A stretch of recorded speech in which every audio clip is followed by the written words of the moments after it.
Welcome back to Teen Technology. This is working with Drupal. So the first thing that we're going to do is go to Drupal.org. And we're going to download version 10. What we need is PHP and Composer for this project.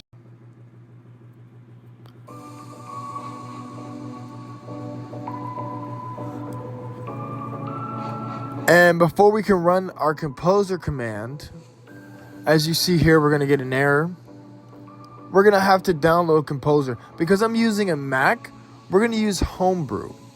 There's other versions. If you didn't want to go with Composer, you can download Drupal via the zip or the tar version. But we're going to use Composer. So we're going to go to Homebrew, and it's brew install Composer. Copy paste that command. And it's going to install Composer.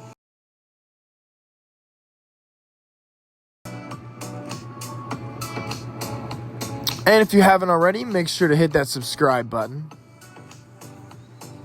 And now that command has been run, and we're going to use the demo from Drupal.org.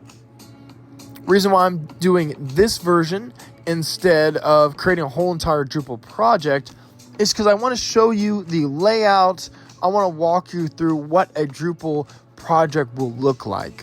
But you see, you can hit that pencil command. You can change the name of the website. You can change the menu.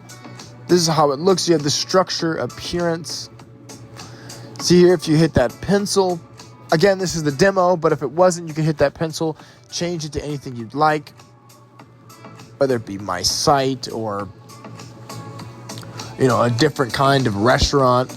You can also change, see the tagline. You can change that tagline. So what you would do is configure the block. Again, what you just did, if you would display the title, it would be shown. You can also edit the menu. The menu links, home, and the other navigation, you can change that from articles, recipes. Let's say you have a nutrition site. You want to have a multiplicity of articles, or you want to have a blog, and then maybe another menu is for a website, or is for videos. Then you can add that there. You can also add content if you want to have a blog site.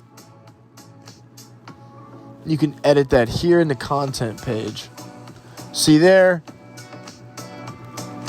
Again, you can have it in English and Spanish. In a second, we will change it to English. In the start menu right there. You can also add themes. It's another thing that you could do that's really interesting, is adding themes. And just looking at the website more.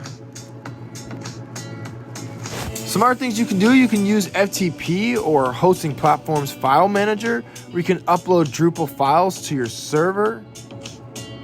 It's crucial in the installation process.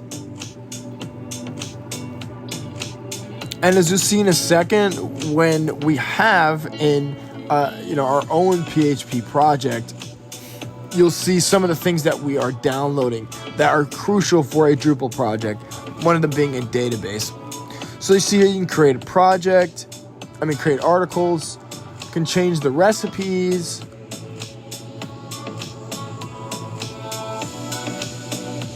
You can optimize it for SEO keywords. You can go to the admin, view your profile. Again, we're just getting a one-time login, but you would actually create your own credentials.